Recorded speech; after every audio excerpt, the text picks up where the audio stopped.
राम मंदिर के दान पात्र से चढ़ावा चोरी के मामले में गठित एसआईटी को जांच पूरी करने के लिए 15 दिन का और समय दिया गया। शुरुआत में एसआईटी को 15 दिन में अंतिम रिपोर्ट देने को कहा गया। इसमें 7 दिन में प्रारंभिक रिपोर्ट देनी थी। अब समय सीमा बढ़ाने के बाद टीम मंदिर प्रशासन, चढ़ावा गिनने वाले करीब 80 कर्मचारियों और सीसीटीवी सिस्टम की बारीकी से पड़ताल करेगी। आज चंपत राय से करीब 2 घंटे तक पूछताछ की गई।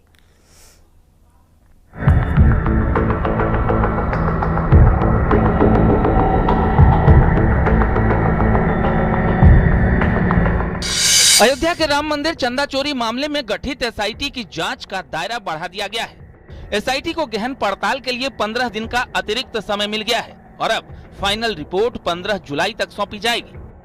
चाहे वो चंपत राय हो, अनिल मिश्रा हो, तमाम लोगों की जो भूमिका है उसको एक एक बिंदु की पड़ताल एसआईटी के द्वारा की जाएगी। राम मंदिर चंदा चोरी प्रकरण में एसआईटी ने जो समय की मांग की थी, सरकार ने उसे स्वीकार किया है और योगी सरकार ने 15 दिन का समय एसआईटी को अतिरिक्त दिया है जांच के लिए। अब जाहिर सी बात है कि 16 जुलाई तक एसआईटी इस पूरे प्रकरण की जांच करेगी। इधर एसआईटी को नए और अहम सुराग मिले हैं। जांच में सामने आया कि मंदिर प्रबंधन में बड़ी संख्या में सिफारिशी भर्ती की गई थी। 60% से ज्यादा कर्मचारियों की नियुक्तियों में अनिल मिश्रा और गोपाल राव की सिफारिश थी। इसके बाद एसआईटी ने ट्रस्ट के महासचिव चंपत राय और सदस्य अनिल मिश्रा से पूछताछ के लिए पहुंची। राम मंदिर परिसर में बंद कमरे में चंपत राय से करीब 2 घंटे तक पूछताछ की गई। सूत्रों के मुताबिक चंपत राय ने कहा कि वो अयोध्या से कलंक लेकर नहीं जाएंगे।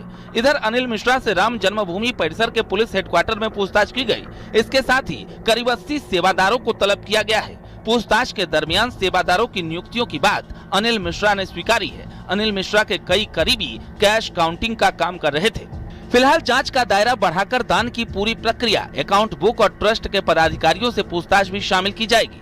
एसआईटी अब नए सिरे से सभी बिंदुओं पर जांच कर 15 दिन में अपनी विस्तृत रिपोर्ट सरकार को सौंपेगी, जिसके बाद आगे की कार्रवाई तय होगी। Bureau report, news 18।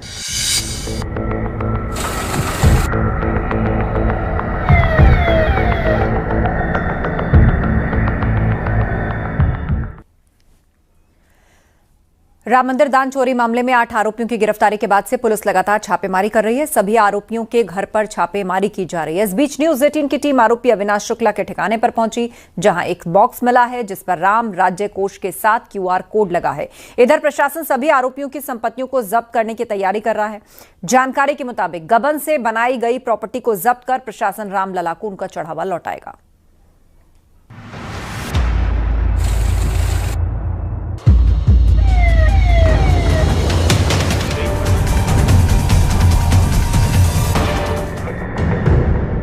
राम मंदिर चढ़ावा चोरी मामले में जांच के दौरान आरोपी अविनाश शुक्ला को लेकर कई नए दावे सामने आए हैं। सूत्रों के मुताबिक आरोपी गबन की रकम को राम मंदिर निर्माण के लिए उपयोग किए जाने वाले दान पात्र जैसे बक्से में रखता था और 5 जून को उसके किराए के मकान से 20 लाख रुपए से अधिक की बरामदगी भी की गई थी।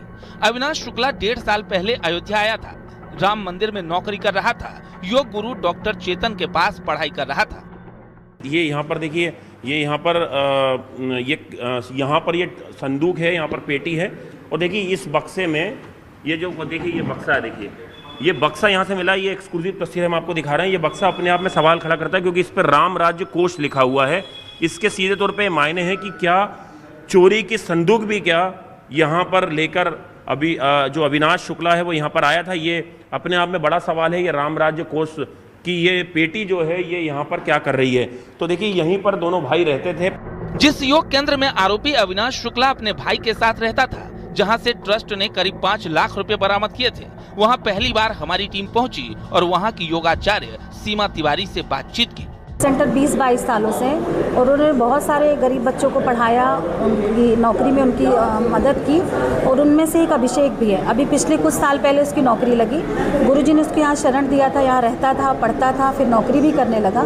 फिर वो अपने भाई को करीब 1.5 साल पहले लेकर आया कि उसको भी कुछ नौकरी दिला दी जाए ताकि वो भी कुछ कमा खा सके। और फिर अभी न्यूज़ चैनल के माध्यम से पता चल रहा है कि उसका नाम गबन में आया है। सूत्रों के हवाले से खबर यह भी है कि दान चोरी मामले में सबसे ज्यादा पैसों की रिकवरी आरोपी अविनाश शुक्ला की निशानदेही पर हुई है। जो 89 लाख रुपए बरामद हुए हैं, उसमें अधिकतर पैसा अविनाश शुक्ला से बरामद हुआ है। ये पैसा FIR दर्ज होने से पहले ही ट्रस्ट ने अपने स्तर पर बरामद कर लिया था।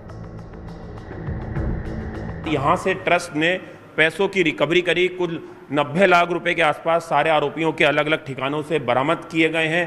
ट्रस्ट के लोगों ने ये रिकवरी करवाई है और अब लगातार जो है उनसे अयोध्या पुलिस की जांच इस पूरे मामले में जारी है। राम मंदिर चढ़ावा चोरी मामले में लगातार छापेमारी चल रही है। अविनाश शुक्ला के प्रतापगढ़ के पैतृक आवास पर छापेमारी के साथ साथ आरोपी लवकुश मिश्रा के रुदौली आवास, करुणेश पांडे के खंडासा आवास पर छापेमारी हुई। लवकुश मिश्रा के निर्माणाधीन मकान टिन्नू यादव के हॉस्टल के कागजात भी पुलिस टीम ने हासिल किए। अब खबर ये है कि चढ़ावा चोरों की संपत्तियां जब्त करने की तैयारी की जा रही है। गिरफ्तार आरोपियों ने बीते 2 साल में जितनी संपत्ति जुटाई है, पुलिस उनका ब्यौरा तैयार कर रही है। सूत्रों ने कंफर्म किया है कि अयोध्या पुलिस इसी रास्ते पर आगे बढ़ेगी और संपत्तियां जब्त करेगी, उसको पीड़ित यानी राम मंदिर ट्रस्ट को वापसी भी की जाएगी। कैमरामैन रवि गुप्ता के साथ ऋषभमणि त्रिपाठी, न्यूज़ 18 लखनऊ। अयोध्या के राम मंदिर में दान की रकम में कथित गड़बड़ी के मामले में बड़ा खुलासा हुआ। जांच में पता चला है कि गिरफ्तार किए गए 8 आरोपियों में से 6 का वाराणसी से कनेक्शन है। एसआईटी ने एजेंसी के डायरेक्टर गौरव सिंह से इस मामले में पूछताछ की। न्यूज़ 18 की टीम ने सैनिक सिक्योरिटी के दफ्तर जाकर एजेंसी के डायरेक्टर गौरव सिंह से भी बातचीत की।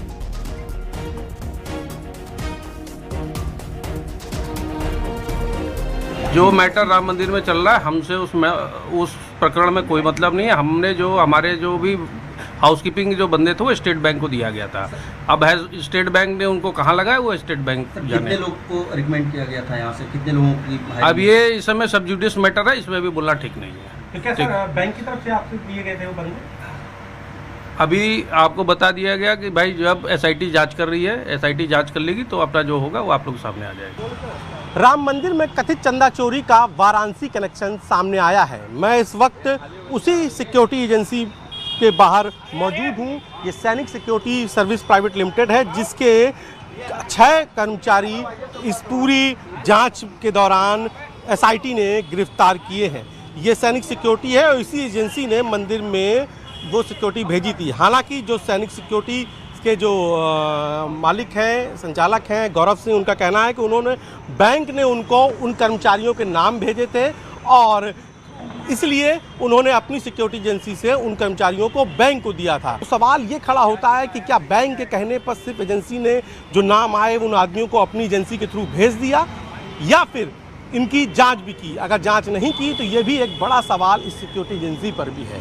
फिलहाल जो राम मंदिर को लेकर एसआईटी की जो जांच है, राम मंदिर में गड़बड़ी घोटाले और जो चंदा गड़बड़ी के मामले में, वो एसआईटी की जांच लगातार हो रही है और फिलहाल इस मामले में वाराणसी कनेक्शन भी अब सामने आ गया है। 15 दिन का और समय मिला है एसआईटी को जांच के पूरी करने के लिए और इस दौरान कुछ और भी गिरफ्तारियां कर सकती हैं। फिलहाल इन 6 कर्मचारियों के बाबत एसआईटी की टीम पहुंची थी।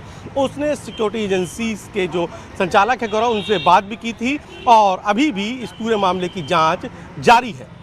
पंकज सिन्हा के साथ उपेंद्र द्विवेदी, न्यूज़ 18 वाराणसी।